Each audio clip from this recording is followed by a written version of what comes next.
We're going to call this meeting to order. Before we begin any further, just want to remind everyone that this is being recorded and will be published.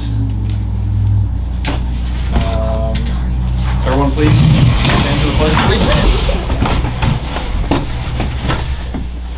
I pledge allegiance to the flag of the United States of America and to the republic for which it stands, one nation, under God, indivisible, with liberty and justice for all.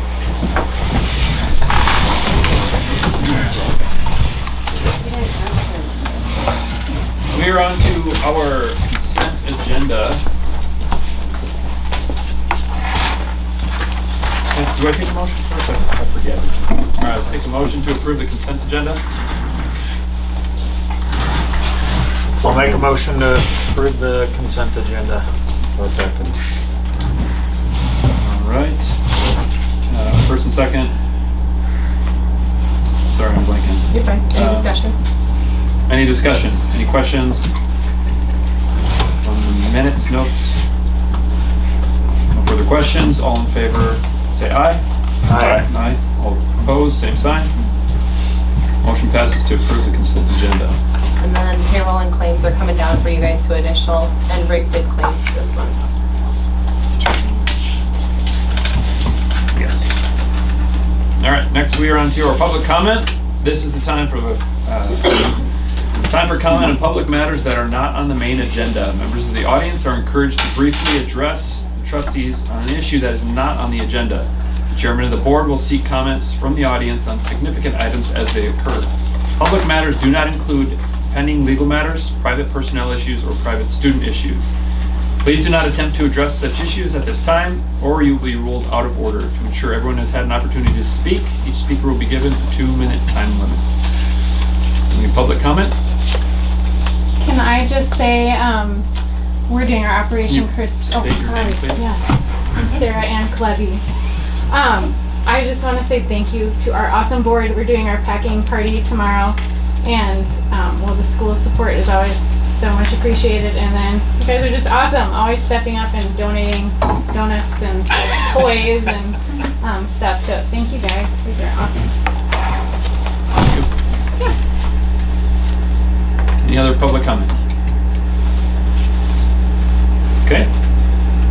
Next, we'll move on to informational items and reports. First, we have the administrator's report. All right, so everybody welcome. I'm going to start with Sarah Ann's information on Operation Christmas Child. So please bring your families, and what it is, it's a shoebox packing party, and you fill these shoe boxes with little things for children that will be mailed for students that kiddos that need support. So I'm giving you all one, so it's official, and you have this information, and it's just for personal enjoyment and personal growth and a sense of community. So I appreciate everybody being here. I will pass it back to Nicole. So that, and I'd like to thank Sarah Ann for helping our school to realize there's a need and for communicating that with our families also. So first thing I would like to talk about besides that is our student awards. So we had awards recognition assemblies at the end of, actually the beginning of November, that first Friday, November the 8th, which is the first full Friday that we had school. And so for outstanding attendance, meaning that students were absent 2 days or less, we had 60 students. So that's 32% of our school population. For perfect attendance, so no tardies, no minutes absent, we had 48 students, so that's 26% of our student population. So it's really great. Those are really wonderful numbers. I don't know if it's making a difference, but one of the things that's different this year is when Josh cleans, he cleans every day with bleach. So he's bleaching the halls. And I think that it's really helping our school be a cleaner place. So we have less kids that are missing because of illness. So of course it's early in the year, and you know we will be closing the doors and windows soon, right? So, but I think that's making a difference. We also had 33 students recognized for outstanding citizenship. And then for academics, usually what happens is teachers select 2 students per class. So for outstanding ELA, 10 students, so that would be in our upper grades. For outstanding math, we had 22 students, so that would be K through 8. For outstanding reading, 18 students, and that's typically in our younger grades. And for outstanding science, 14 students, and that would be for grades 4 through 8. So typically that's the way that it works. As far as recognizing excellence, I'd like to recognize Ms. Lindsay Rasmussen as our November Student Staff Member of the Month.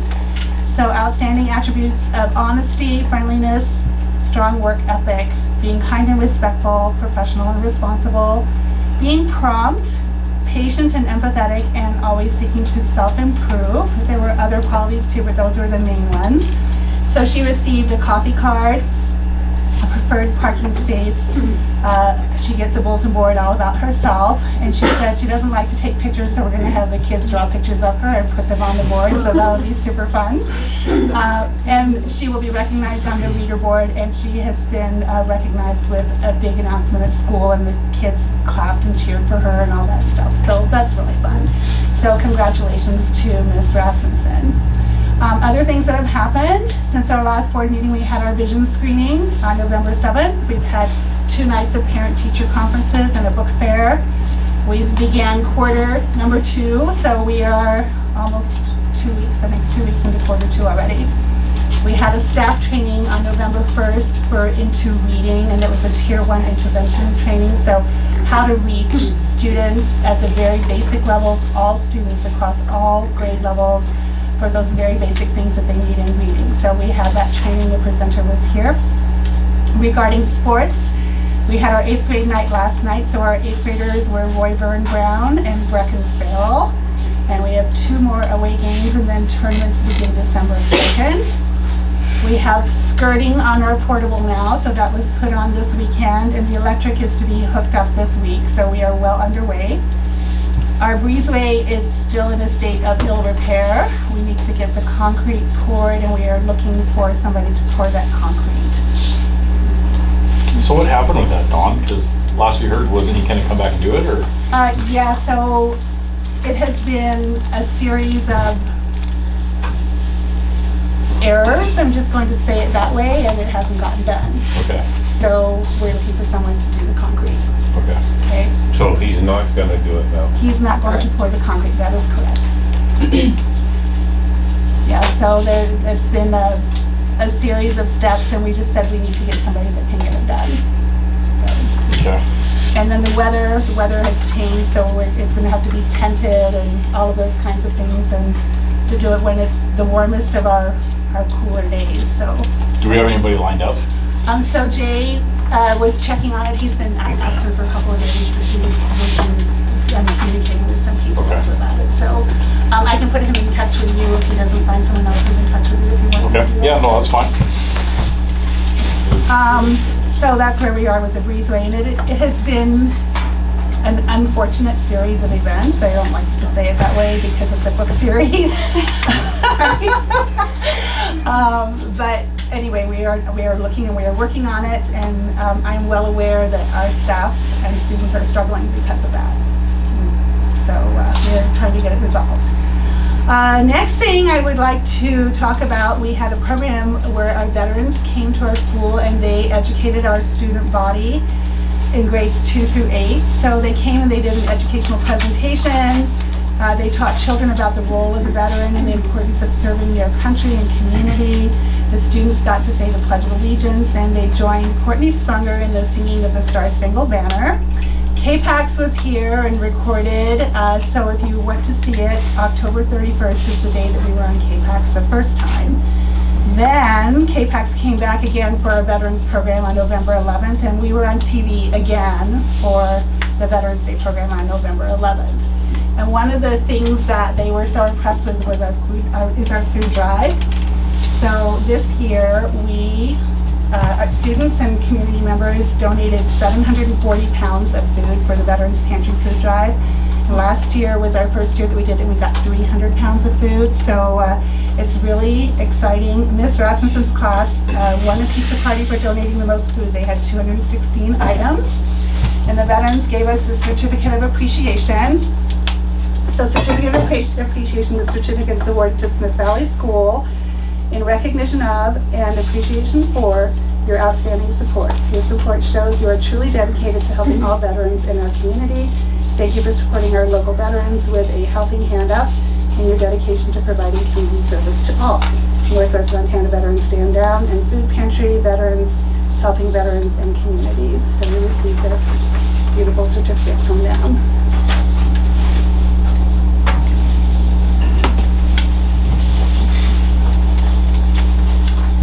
And finally, a few upcoming events coming up. So Operation Christmas Child Shoebox Packing Party is tomorrow at 3:30.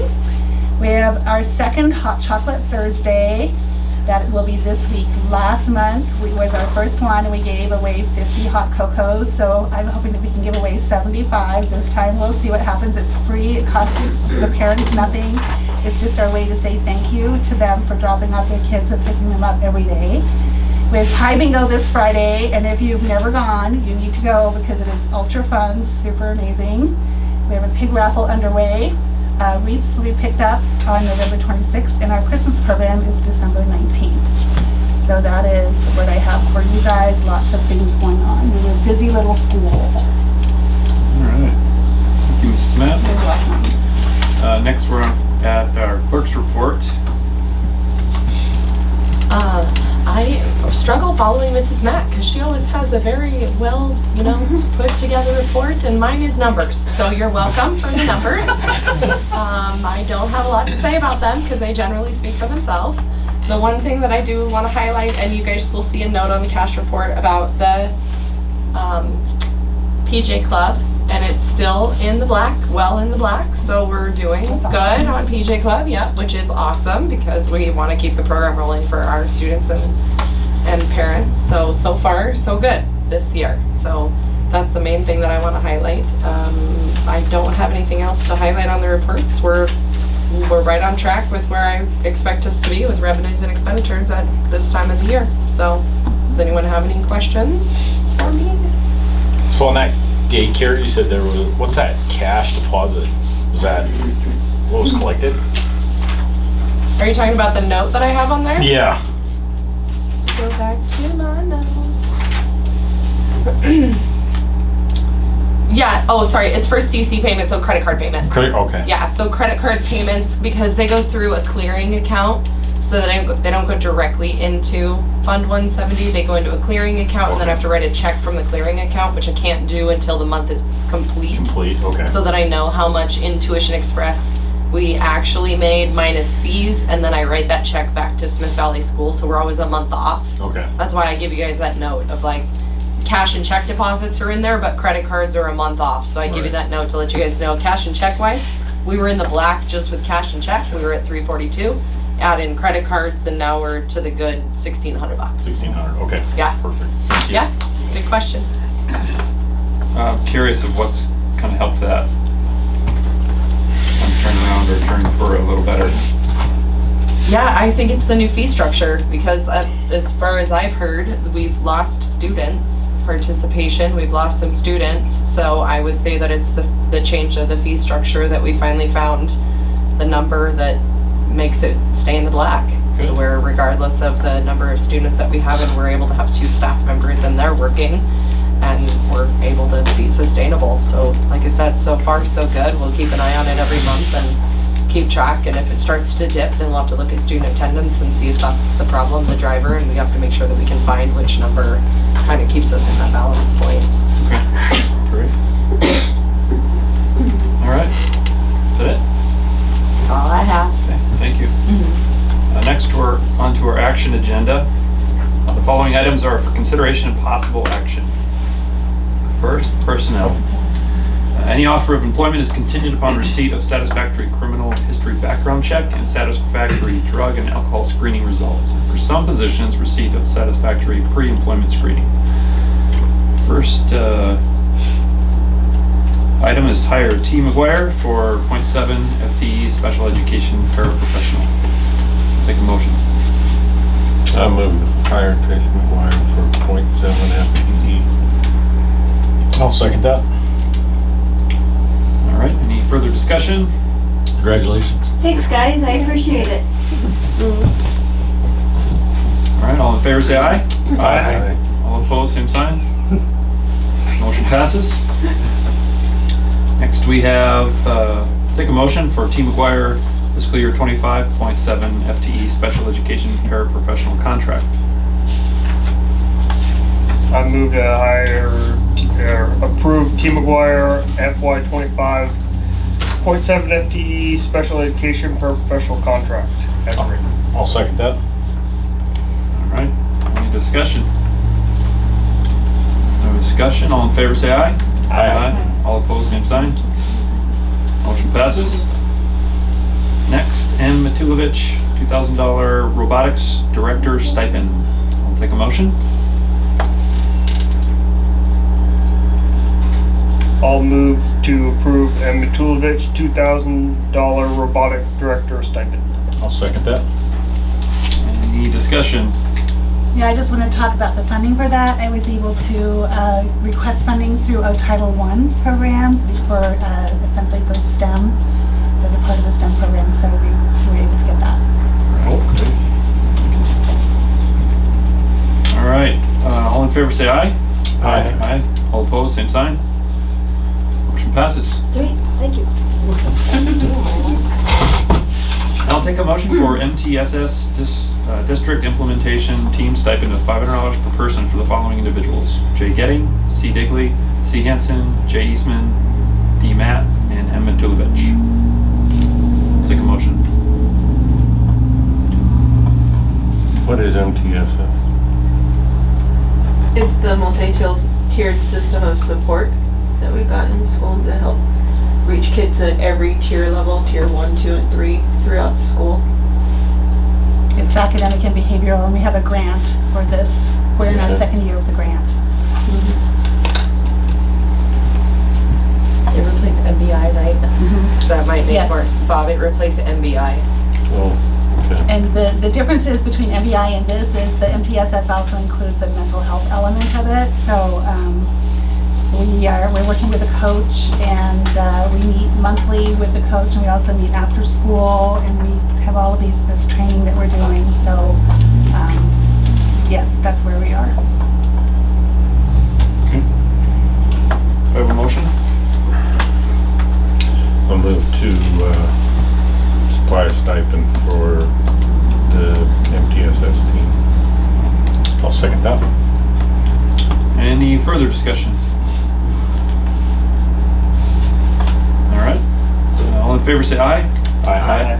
All opposed, same sign. Motion passes. All right, next we have Reflex and Frax, Title I curriculum quote. That's a program I'm trying to get through the Title I funding. It's a math curriculum online that's game-based for like 3rd through 6th graders, so it would be a little better than Multivax, because Multivax is geared for K through 2. It deals with fast facts, so it hits those foundational skills that a lot of our kids are missing. I co-teach 6th grade. We have 6th graders that are counting, adding, and subtracting on their fingers with numbers lower than 10. This program would help build those foundational skills of addition, subtraction, multiplication, and division with a 10 to 20 minute activity a day. And it's game-based. They earn the green lights in the system, which helps them open up games of their choice. And it goes at their level. It like assesses them at the beginning. It's got real-time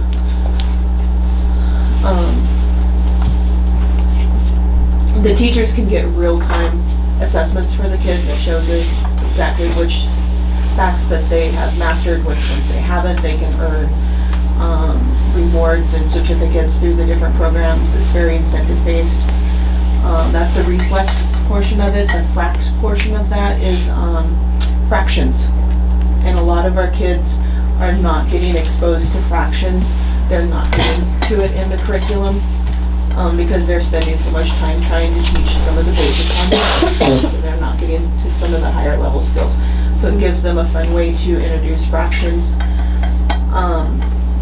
teach them how to manipulate them, add and subtract them. And again, it's not so much game-based, it's adventure, it's a story-based with Fraxes. They're actually exploring space and have to solve, go through adventures and solve problems using fractions and stuff, so it's really kind of cool. Right now, if we can get this approved and get the quote by December 10th, we get both programs at a discount. We would get the rest of this school year and all of next school year for the price of 1 year. Oh, that's a year, that's not for the curriculum we don't get to keep. It's not curriculum we get to keep and. No, it's online based, but the kids would have access to it in the classroom. They could get it outside the classroom as long as we have, because they would have sign-ins. So they could access it at home or, okay. Yeah, and the good news about Title I curriculum is we get Title I funding, so we generally have funding to use specifically for Title I curriculum. So if our Title I teachers are saying this curriculum is excessively helpful for us in Title I, then that's what we use the funding for, right? That's the purpose of it. Yeah. How many? I talked to the 3rd, 4th, 5th, and 6th grade teachers. They are all very interested in using this in their classrooms, and that's the main place I would like to use it as a Title I teacher. That's where I'm seeing the most need. And the 7th and 8th grade math teacher is very excited about having the 3rd, 4th, 5th, and 6th graders learn fractions and multiplication facts.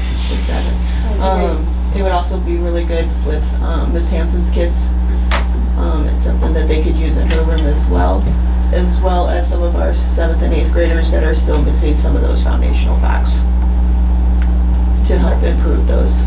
Because a lot of these, we would be able to get through lessons and units quicker if we didn't have to spend so much time waiting for the kids to do simple, I mean, they got multi-step problems, but it takes them 10 minutes to figure out the multiplication part of it before they can get to the fraction part of it or the order of operations part of it, because they're just missing those foundational skills. And the great thing about this too is that it takes place in the classroom, so it's not like a pull-out program. It's not where you have to have kids go to a certain place. If a kid has 15 minutes of time, they're free with their whatever, they have extra time on their hands, they can work on that activity. So it's a great resource. Are we supposed to get to the discussion part before we? You're supposed to make a motion first, but since we have our action stuff listed as a discussion and possible action, you guys can technically go either way. Okay, cool. Yeah. And you can make a motion now if you'd like. I don't, how much is it a year after we do this first? How For much is it gonna both cost things, us every year? the quote is, Lacey's got it, it's like Yeah, $39.96. just under $4,000. That's gonna be the annual cost, that's not just this cost that for our initial? My understanding is